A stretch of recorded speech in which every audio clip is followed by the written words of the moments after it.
Machilipatnam NH 65 పక్కన కేవలం 13,000కే గజం. Sunny sands gated Vilas KBP developers. So Yamuna గారు ఆల్మోస్ట్ రియల్ లైఫ్ లో ఉన్నాయి కదా, ఇప్పుడు రియల్ లైఫ్ లో పెడుతున్నారు క్యారెక్టర్స్ మీకు? లేదండి, అలా చంపడాలంతా ఏం చేయలేదండి.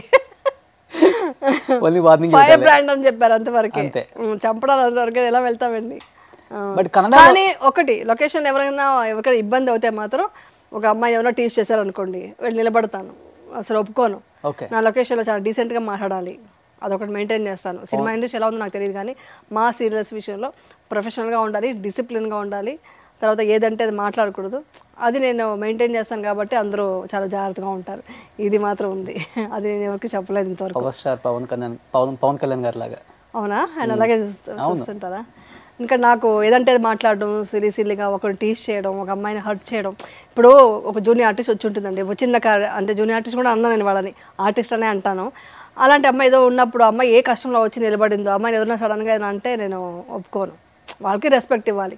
ఎంత పెద్ద స్టార్ అయినా, ఎవరు ఆర్టిస్ట్ అయినా, ఆర్టిస్ట్ అని కెమెరా ముందు వచ్చాక అందరూ ఈక్వల్, సమానమే. ఈవెన్ టెక్నీషియన్స్ కూడా అంటారు, సమానంగా చూస్తాను.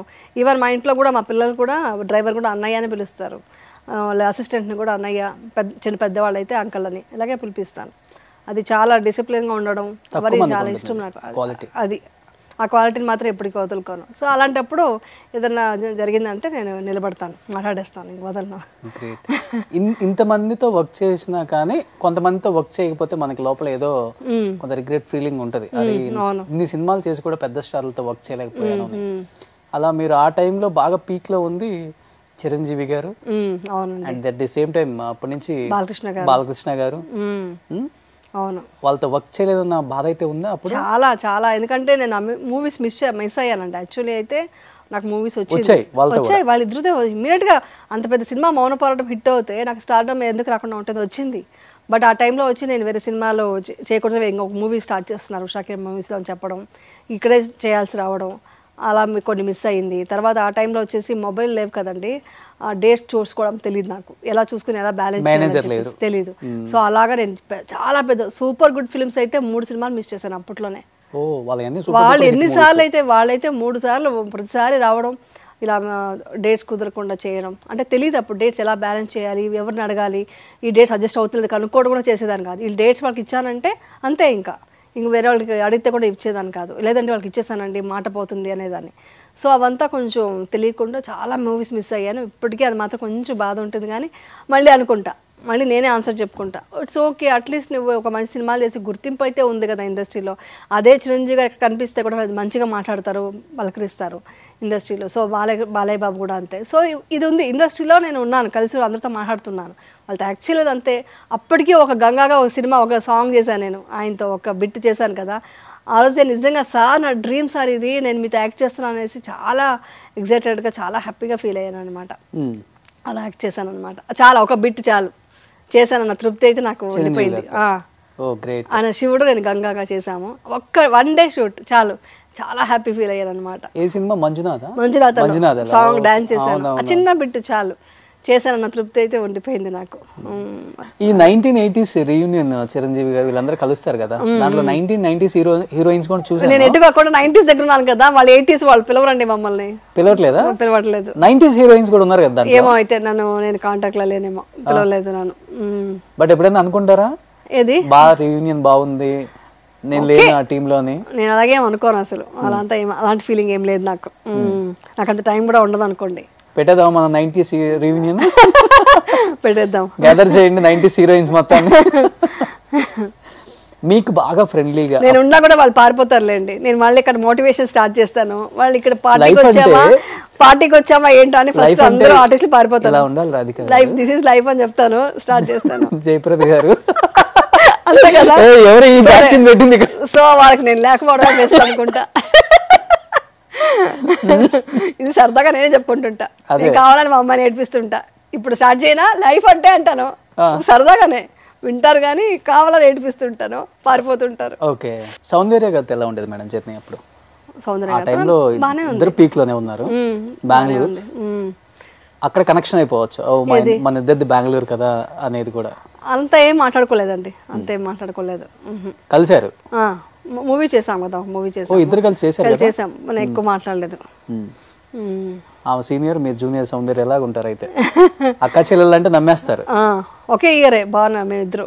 అవునా? ఓకే. ఇక్కడ ఎంత స్టార్ట్ అవ్వముందో బెంగళూరులో కూడా, కన్నడలో కూడా అంతే ఉండేదా మేడం? ఉందండి. మొత్తం శివరాజ్ కుమార్తో 2 మూవీస్ చేశాను అప్పట్లో. రవిచంద్ర గారితో చేశాను, ఆయనతో చేశాను అలాగా. మేడం నేను పునీత్ గారు చనిపోయినప్పుడు నేనే వచ్చాను అక్కడ కవర్ చేయడానికి. యూజువల్ గా ఏ హీరో చనిపోయినా గానీ ఓకే బానే వస్తారు ఫ్యాన్స్ అన్న తర్వాత. బట్ పునీత్ గారికి ఏంటి మేడం, ఒక సీఎం కూడా రాని అంత ఫ్యాన్స్, స్టేడియం దద్దరిల్లిపోయింది, కంఠీరవ స్టేడియం. హీరోకు మించి ఆయనలో ఉన్న క్వాలిటీస్ మీరు చూసింది ఏంటి అక్కడ బెంగళూరులో, విన్నది కానీ ఆయన గురించి? బాగా హెల్పింగ్ నేచర్ అండి, బాగా హెల్పింగ్ నేచర్ ఉంటుంది, ఒక మంచి హ్యూమానిటీ ఉంటుంది, ఇవంతా ఉన్నాయి ఆయన దగ్గర. సో అందుకని అంత మంది ఫ్యాన్స్ అనమాట. ఆయన చేసిన సినిమాలు కానీ ఫ్యామిలీలో ఇది ఉందండి, అంత స్ట్రాంగ్ ఉన్నాడు అనమాట. ఓకే. సో అది దానివల్ల అంత క్రేజ్ ఉందన్నమాట. రీసెంట్ గా కూడా కర్ణాటక రత్న అవార్డు కూడా వచ్చింది. అవును, గ్రేట్ అసలు అది. ఇంకేంటి మేడం, సీరియల్స్ ఏనా, మూవీస్ చేస్తారా అవకాశం వస్తే? లేకపోతే నాకు చాలా ఫ్లెక్సిబుల్, చాలా కన్వీనియంట్ అని చెప్పి బుల్లితెర మీద ఉండిపోతారా? కొన్ని రోజులు అండి, ఇంకో 2-3 years వరకు సీరియల్ చేద్దామని డిసైడ్ అయినా. సెకండ్ ఇన్నింగ్స్ లో ఇంత బిజీగా ఉన్న సీరియల్ ఆర్టిస్ట్ ఎవరు లేరు ఇప్పుడు. అయ్యో చాలా హెక్టిక్ ఉంటుందండి, కానీ హెక్టిక్ అనే ఫీలింగ్ నేను తెచ్చుకోను. ఇష్టం కాబట్టి, ప్యాషన్ కాబట్టి చేస్తాను. కానీ ఒక్కొక్క రోజు అయితే అమ్మా ఈరోజు షూటింగ్ క్యాన్సిల్ అని చెప్తే చాలు, రిలాక్స్గా ఇంకెక్కడ బయటకు వెళ్ళడం ఇష్టం ఉండదు నాకు. రిలాక్స్గా పడుకొని ప్రశాంతంగా ఏ మెడిటేషన్ చేసుకొని, ఏ టీవీ ఫోన్ అంతా స్విచ్ ఆఫ్ చేసేసి పక్కన అలా పెట్టుకొని ఉందామనిపిస్తుంటుంది. కానీ అంత టైం ఇవ్వరు. మళ్ళీ మేడం డేట్స్ ఫ్యామిలీని బాగా మిస్ అవుతున్నారు మీరు. మిస్ అవ్వదండి, అవట్లేదా? నేను వాళ్ళని ఫోన్లో దాంట్లో వాళ్ళు రావడం, నేను వెళ్ళడం, మాట్లాడడం, వాళ్ళతో టైం స్పెండ్ చేయడం మ్యాక్సిమం చేస్తాను. కోవిడ్ టైంలో మాత్రం మాకు బెస్ట్ టైం. అందరం కలిసి మంచిగా వంట చేసుకొని ఒకరొకరు తినిపించుకుంటాం. ఆ షేరింగ్ అయితే బాగా జరిగింది. అందరూ కోవిడ్ టైంలో అసలు బోర్ అన్నారు, మాకు బోరే కొట్టలేదు. అలా ఉన్నాం అన్నమాట. కుకింగ్ ఇష్టం, healthy and tasty. Okay, healthy and tasty ఇష్టం. సో చేసి వాళ్ళకి పెట్టడం నాకు ఇష్టం చాలా, పిల్లలకి. సో అప్పుడు బాగా టైం స్పెండ్ చేస్తాను. అది కొంచెం మిస్ అవుతుంది ఇప్పుడు, బట్ తర్వాత మళ్ళీ బ్యాక్ టు వచ్చి వెళ్ళిపోతానులేండి. Finally homely heroine, homely mummy, homely wife. అవును, అవును, ఇష్టం నాకు ఎక్కువ. నేను అసలు మీరు చెప్తే కామెడీగా ఉంటే నవ్వుతారేమో, నువ్వు ఏమవుతావు అని అంటే చిన్నప్పుడు అడుగుతారు కదండి. నేను హౌస్ వైఫ్ అవుతాను, బిందాస్గా బాగా తినొచ్చు, బాగా వంట చేసుకుని నిద్రపోవచ్చు, చాలు ఇలాగే అనుకున్నానండి. కానీ ఇలా వర్క్ చేస్తాను అనేసి నేను అస్సలు అనుకోలేదు. ఇంతే నేను కోరుకున్నాను, నేను కోరుకుంది ఇంతే. నాకు హ్యాపీగా ఇంట్లో ఉండాలి, సరదాగా సినిమా పిచ్చి ఉండే, సినిమా చూడాలని. సాటర్డే సండే అయితే సినిమాకి చూడాలి, థియేటర్స్కి వెళ్ళిపోవాలి, మిగతా రోజులంతా బాగా తినాలి, మంచిగా వంట చేసుకోవాలి, తినాలి, పడుకొని నిద్రపోవాలి. ఇంతే నేను కోరుకుంది. ఇంతే నేను కోరుకున్నాను, కానీ అది తప్ప అన్నీ జరుగుతున్నాయి. చాలా మంది మీరు ఇంటర్వ్యూకి వస్తున్నారంటే ఒక స్టేటస్ పెడితే ఆమె సీరియల్లో ఉన్న శారీలు, జ్యువెలరీ ఎక్కడ కొంటారు, అంత మంచి మంచి చీరలు అని చాలా మంది అడగమని చెప్పారు. ఎక్కడ కొంటారంట? నేను జ్యువెలరీ అంత ఎక్కువ వేసుకోను సీరియల్స్ లో. Okay, rare, only marriage scenes ఉంటే మాత్రం వేసుకుంటాను, లేదంటే ఇంతే. ఈ బ్లాక్ బీడ్స్, ఇలా స్టడ్స్ ఉంటుంది, ఇలాగే ఉంటాను. చాలా సింపుల్గా ఉండడమే ఇష్టపడతాను, అప్పుడే ఎక్కువ ఆడియన్స్ కరెక్ట్ అవుతాం. యాక్చువల్లీ జ్యువెలరీ అంతా ఏముందండి, బేగం బజార్ అది ఇది. ఇక్కడైతే బెంగళూరులో అయితే కొన్ని షాప్స్ ఉన్నాయి, గాంధీ బజార్ అనే ఒక ప్లేస్ ఉంది, అక్కడ కొన్ని షాప్స్ ఉంటాయి. శారీస్ ఎక్కడ పడితే అక్కడ కొనుక్కుంటాను. ఇష్టం ఉండదు నాకు, షాపింగ్ ఇష్టం ఉండదు. ఫ్రాంక్లీ స్పీకింగ్ షాపింగ్ ఇష్టం ఉండదు. నమ్ముతారా మీరు? లేడీస్కి షాపింగ్ ఇష్టం ఉండదు అని అంటే నమ్ముతాను. అస్సలు వెళ్ళను. నాకు ఎవరైనా తీసుకొచ్చి ఇచ్చేస్తే హ్యాపీగా వాడేస్తే సరిపోతుంది కదా. ఓకే, చేస్తాను, ధారాళంగా తీసుకురండి.